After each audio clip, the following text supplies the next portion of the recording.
எல்லோருக்கும் வணக்கம் நேயர்களே. இந்த வீடியோவில் என்ன தெரிந்து கொள்ள போகிறோம் அப்படின்னு பார்த்தீங்கன்னா, ரொம்பவே ஒரு உணர்ச்சிகரமான விஷயத்தை பற்றி தான் தெரிந்து கொள்ள போகிறோம். பாக்கியராஜ் மனைவி கிட்ட நம்முடைய முதல்வர் விஜய் அவர்கள் பேசின ஃபோன் ஆடியோ தற்போது வெளியாகி ஒவ்வொருத்தரையுமே கண்கள் கலங்க வைத்திருக்குது. பாக்கியராஜுடைய மனைவியுடைய நிலைமை இப்போ மிக பெருமளவுக்கு கவலைக்கிடமாக இருக்கிற இந்த ஒரு சுச்சுவேஷனில் முதல்வர் விஜய் அவர்கள் ஃபோனில் பேசியிருக்கிற இந்த ஆடியோ மிக பெருமளவுக்கு அதிர்ச்சியை ஏற்படுத்தியிருக்குது. எல்லாருமே இப்போ இதை பற்றி தான் ஷேர் பண்ணிகிட்டு இருக்கிறாங்க. எல்லாருமே இப்போ கண்ணீர் ததும்ப இருக்கிறாங்க. என்ன நடந்துச்சு, பாக்கியராஜ் மனைவிக்கு என்ன ஆணுச்சு, முதல்வர் விஜய் அவர்கள் என்ன சொன்னார், அந்த ஃபோன் ஆடியோவில் என்ன இருக்குது அப்படிங்கிற எல்லா தகவலை பற்றியும் இந்த வீடியோ நம்ம தெரிந்து கொள்ளலாம். வாங்க வீடியோக்குள்ளே போகலாம். நம்முடைய சேனலுக்கு நீங்கள் புதியவராக இருந்தால் சப்ஸ்கிரைப் பண்ணிட்டுங்க. நேயர்களே, 3 நாட்களுக்கு முன்னாடி பாக்கியராஜ் அவர்கள் இறந்து போனார். அவருடைய மரண செய்தி மிக பெரும் அளவுக்கு சோகத்தை ஏற்படுத்தியிருக்குது. வெறும் 80s கிட்ஸு 90s கிட்ஸுக்கு மட்டும்தான் சோகத்தை ஏற்படுத்தியிருக்குதா அப்படின்னு கிடையாது. 2K கிட்ஸ் வரைக்கும் பாக்கியராஜுடைய மரணத்தினால மிக பெருமளவுக்கு சோகத்திலையும் அதிர்ச்சிகரையும் இருக்கிறாங்க. எல்லாருமே சொல்கிற விஷயம் என்னென்னா, எங்களுக்கெல்லாம் மிக பெருமளவுக்கு அதிர்ச்சிகரமாக இருந்துச்சு, பாக்கியராஜ் அவர்கள் இறந்து போயிட்டார், எனக்கெல்லாம் அவரை ரொம்பவே பிடிக்கும் அப்படின்னு சொல்கிறது நம்ம கேட்க முடியுது.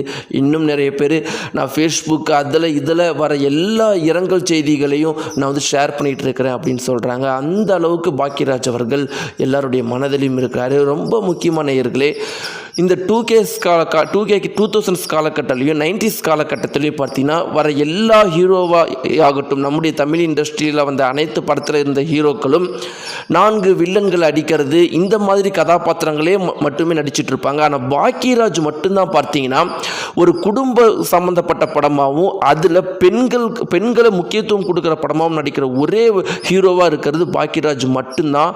ஆனால் அப்படி வித்தியாசமாக நடித்தும் இவருடைய படங்கள் வந்து பல 100 நாட்கள் வந்து தியேட்டரில் ஓடின நிறைய படங்கள் இருக்குது. இன்றைக்கும் பார்த்தீங்கன்னா இந்த ஒரு காரணத்துக்காகவே பெண்களுக்கு முக்கியத்துவம் கொடுத்து, பெண்களுடைய கதாபாத்திரங்களுக்கு முக்கியத்துவம் கொடுத்து பாக்கியராஜுடைய படங்களுக்காக அவருக்கு இன்றைக்கு வரைக்கும் நிறைய ரசிகர்கள் இருக்கிறாங்க. இன்றைக்கி பாக்கியராஜுடைய மரணத்தினால பெண்கள் நிறைய பேர் சோகமாக இருக்கிறாங்க. எங்களுக்கெல்லாம் அதிர்ச்சிகரமாக இருக்குது அப்படிங்கிறத சொல்கிறத நம்ம வந்து கேள்விப்படுறோம்.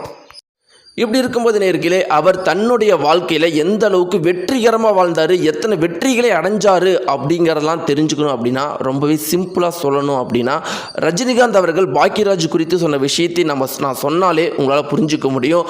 பாக்கியராஜ் அவர்கள் எந்த அளவுக்கு வெற்றிகரமாக வாழ்ந்து இருக்கிறாரு அப்படிங்கிறத நம்ம புரிஞ்சுக்கலாம். ரஜினிகாந்த் அவர்கள் என்ன சொல்லியிருக்காரு அப்படின்னு பார்த்தீங்கன்னா, இளையராஜா மாதிரி சிறந்த இசையமைப்பாளரை இந்த உலகம் முழுக்க தேடினாலும் கிடைச்சிடுவாங்க.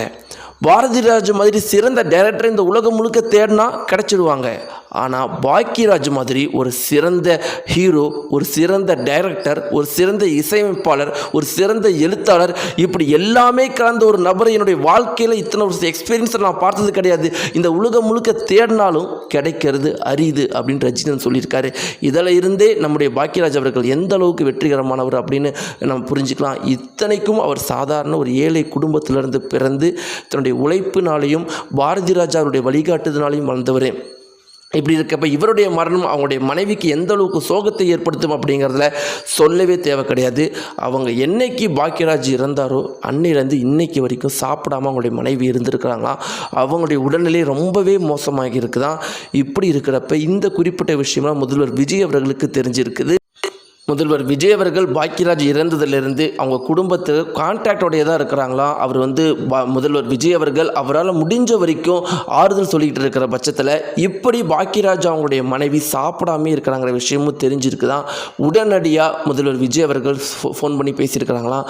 பாக்கியராஜ் மனைவி என்ன சொல்லியிருக்கிறாங்கன்னா, என்னால் முடியலப்பா, இத்தனை நாள் வாழ்க்கையில் எந்த கஷ்டமே இல்லாமல் நான் வாழ்ந்தேன், இன்றைக்கி தான் தெரியுது அதற்கு காரணம் பாக்கியராஜ் என்னுடைய கணவர் தான். என்னை அவ்வளோ சந்தோஷமாக வச்சுப்பார், நான் எப்பயும் காமெடி பண்ணுவார், என்னை அப்பா மாதிரியும் இருப்பார், காமெடியும் பண்ணுவார். இன்றைக்கி அவர் இல்லைங்கிற உலகத்தினால் வாழவே முடியல, செத்தரலாம் போல இருக்குன்னு சொல்லிட்டு அழுதுருக்கிறாங்களா முதல்வர் விஜய். அம்மா நான் இருக்கிறேன், உங்களுக்கு நான் இருக்கிறேன், எப்போ பேசணுன்னாலும் என்கிட்ட பேசுங்கம்மா, எனக்காக நீங்கள் சாப்பிடுங்கன்னு கேட்டது பிறகு பாக்கியராஜ் மனைவி சாப்பிட்ருக்கிறாங்களா. நேயர்களே, இந்த தகவலை பற்றின உங்களுடைய கருத்துக்களை மறக்காமல் கன்பாச தெரிவிங்க. நன்றி.